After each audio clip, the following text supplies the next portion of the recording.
जींद में केजरीवाल ने भाजपा कांग्रेस को घेरा। आपकी तिरंगा यात्रा में बोले दिल्ली के सीएम, इनका कोई एक काम बता दो। हरियाणा के जींद में आम आदमी पार्टी की तिरंगा यात्रा में वो बोल रहे थे। इस यात्रा में दिल्ली के मुख्यमंत्री अरविंद केजरीवाल और पंजाब के मुख्यमंत्री भगवंत मान पहुंचे। दोनों सीएम खुली गाड़ी के ऊपर खड़े होकर लोगों का अभिवादन ले रहे थे, यानी कि तिरंगा यात्रा को मुकम्मल कर रहे थे। जान लीजिए तिरंगा यात्रा आखिर है क्यों। 2024 के चुनाव नजदीक है, तो उसी की कवायद में आम आदमी पार्टी लगी है। हाल फिलहाल उन्होंने अपना संगठन तय किया था, संगठन बनाया था, और अब वो लग गए हैं मिशन 2024 पर। क्या है आपका मिशन 2024 वो भी बताऊंगा, और क्या क्या इस तिरंगा यात्रा में हुआ वो भी बताऊंगा। नमस्कार, स्वागत है आपका एसएनए में भारत आज का वो शो जो खबरों का विश्लेषण करता है, खबरों की सच्चाई आपको बताता है, खबरों के पर्दे खोलकर आपको समझाता है। इसीलिए प्यार से लोग उसे एसएनए स्पेशल न्यूज एनालाइज कहते हैं।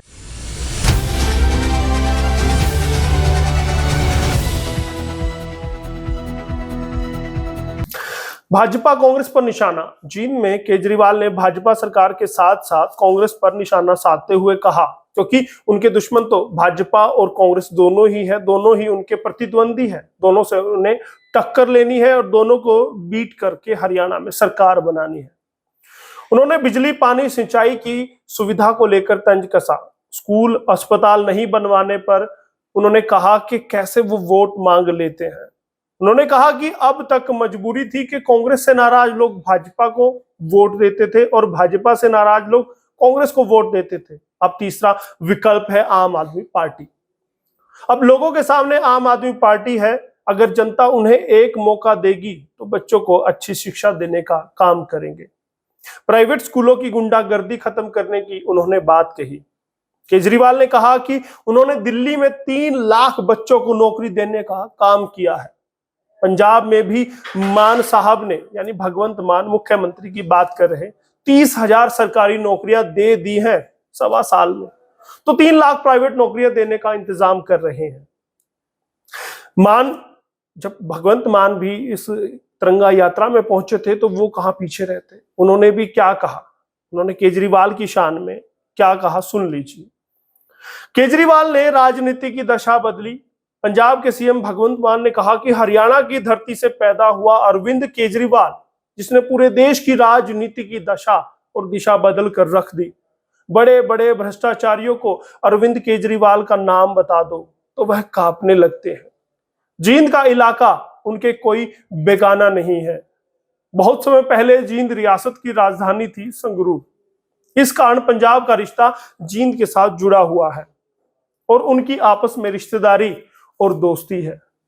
यानी कहीं ना कहीं वो आकर जींद के लोगों को, जींद की जनता को लुभाना चाहते थे और अपनी रिश्तेदारी और अपनी साझेदारी भी उन्होंने गिनवा दी। अब आप सोचते होंगे कि जींद को ही केजरीवाल ने, आम आदमी पार्टी ने क्यों चुना। ऐसे में पार्टी ने हरियाणा में वर्ष 2024 में होने वाले विधानसभा चुनाव को देखते हुए जींद को ही चुना क्यों। दिल्ली और पंजाब से उठने वाली हर आवाज हरियाणा तक पहुंचती है, सबको पता है, जिसका फायदा हरियाणा में आम आदमी पार्टी भुनाने की पूरी कोशिश करेगी। इसके अलावा अरविंद केजरीवाल का गृह राज्य भी हरियाणा है, तो इसीलिए उन्होंने जींद, क्योंकि जींद को हरियाणा की राजनीतिक राजधानी कहा जाता है।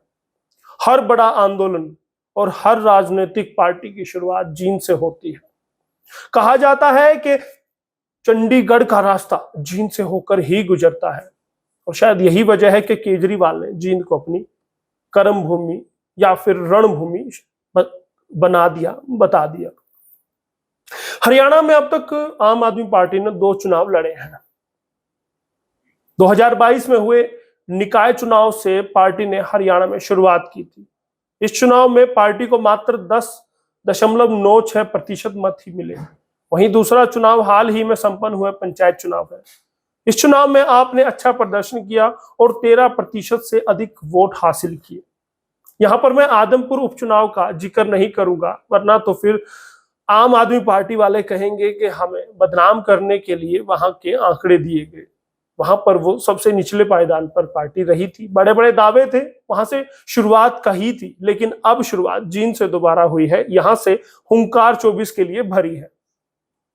हरियाणा आप के प्रधान सांसद सुशील गुप्ता हाल ही में हरियाणा में आम आदमी पार्टी का संगठन खड़ा किया है। अभी तक हरियाणा के प्रभारी बनाए गए थे राज्यसभा सांसद सुशील गुप्ता, अब प्रदेश के नए प्रधान यानी कि प्रदेशाध्यक्ष भी बना दिए। इसके अलावा अनुराग ढांडा को स्टेट सीनियर वाइस प्रेसिडेंट बनाया गया है, जबकि पूर्व सांसद अशोक तंवर चुनाव प्रचार कमेटी के चेयरमैन हैं, यानी कि सबको एडजस्ट करने की कोशिश की।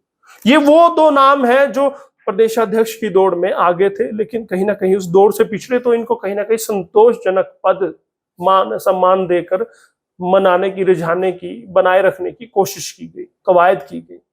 कवायद में कितना आम आदमी पार्टी कामयाब हुई वो तो 2024 का दंगल ही बताएगा, लेकिन फिलहाल तो पार्टी में शांति है। अब बात कर लेते हैं रोड शो की, तिरंगा यात्रा की। खूब सारी भीड़ उमड़ी, साइड में रस्सा लगाकर व्यवस्था पुलिस को बनानी पड़ी। अरविंद केजरीवाल ने यहां पर कहा कि बच्चों को अच्छी शिक्षा देंगे, ना कांग्रेस देगी ना बीजेपी देगी, आम आदमी पार्टी देगी। उन्होंने जनता से पूछा कि यहां कौन कौन बेरोजगार है, तो जनता में से सैकड़ों हाथ ऊपर उठ गए। हरियाणा का दिल माने जाने वाले केंद्र बिंदु जींद में रोड शो, तिरंगा यात्रा के बहाने आम आदमी पार्टी के राष्ट्रीय संयोजक एवं दिल्ली के सीएम मुख्यमंत्री अरविंद केजरीवाल ने यहां हुंकार भर दी। उन्होंने हरियाणा का बेटा बताकर यहां के लोगों से इमोशनली रिश्ता जोड़ने का प्रयास किया। जींद के विकास को लेकर भी कहा, यहां सड़कें टूटी हुई हैं, किसी भी पार्टी की सरकार ने विकास नहीं कराया, हम सबको मिलकर तिरंगे की लाज रखनी है। यानी तिरंगे की लाज तब बचेगी जब आम आदमी पार्टी प्रदेश में आएगी, ऐसा उनका संदेश था। प्रदेश की राजनीति का केंद्र बिंदु जींद, जैसे मैंने आपको बताया, केंद्र बिंदु है, इसीलिए सब राजनीतिक पार्टियां यहीं से अपनी शुरुआत करती है, यहीं से अपना शुभारंभ करती है, या मुहूर्त कह लीजिए, चुनावी दंगल का मुहूर्त करती है।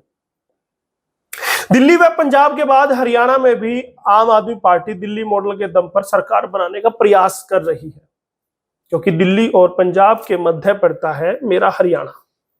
दोनों ही जगह आम आदमी पार्टी की सरकार है, तो बीच में हरियाणा में भी वो अपनी सरकार बनाना चाहते हैं, लाजमी भी है। उन्होंने कहा कि दिल्ली मेरी कर्म भूमि, हरियाणा मेरी जन्मभूमि है। यहाँ के मौजूद लोगों से मेरा चाचा ताऊ का रिश्ता है, भाई का रिश्ता है, तो ये मुझसे दूर नहीं। यानी कहीं ना कहीं अब यहाँ की जनता को अपने करीब वो लाना चाहते हैं। अब समझ लीजिएगा रोड शो कामयाब रहा या नहीं, ये हम नहीं कह सकते, लेकिन बता दें कौन कौन इस रोड शो में था। रोड शो में प्रदेशाध्यक्ष डॉक्टर सुशील गुप्ता, प्रदेश प्रचार समिति के अध्यक्ष डॉक्टर अशोक तंवर, महिला प्रदेश अध्यक्ष डॉक्टर रजनीश जैन जो जींद से है, सीनियर वाइस प्रेसिडेंट अनुराग ढांडा जो जींद के बगल से ही है, राष्ट्रीय संगठन महामंत्री डॉक्टर संदीप पाठक जिन्होंने संगठन इतना बड़ा तैयार किया है, राष्ट्रीय ज्वाइंट सेक्रेटरी मंत्री निर्मल सिंह और प्रदेश उपाध्यक्ष चित्रा सरवारा, जिला प्रधान वजीर ढांडा, साक्षी बंसल समेत काफी पदाधिकारी मौजूद थे। यानी कि पूरा हरियाणा का आम आदमी का कैडर वहां था, आम कार्यकर्ता भी थे, तभी भीड़ हुई। कुंदन सिनेमा से शुरू हुई एसडी स्कूल तक गए रोड शो में अच्छी खासी भीड़ थी, जिससे शहर जाम भी हो गया, क्योंकि तंग सड़कें हैं, तंग गलियां हैं, जाम वो वैसे भी हो जाता है, लेकिन एक अच्छी खासी भीड़ उमड़ने की वजह से और ज्यादा जाम हुआ। आपको क्या लगता है कि 2024 में केजरीवाल का क्या जनाधार रहेगा? आम आदमी पार्टी क्या सरकार बना पाएगी? अगर बना नहीं पाती है तो उसका क्या, किस पायदान पर वो रहेगी, क्या उसका भविष्य रहेगा? ये आप पर मैं छोड़ता हूं, कमेंट करके बताते रहिए और लगातार अपना प्यार एसएनए को देते रहिए। हरियाणा आज के लिए एसएनए से यशपाल खंच।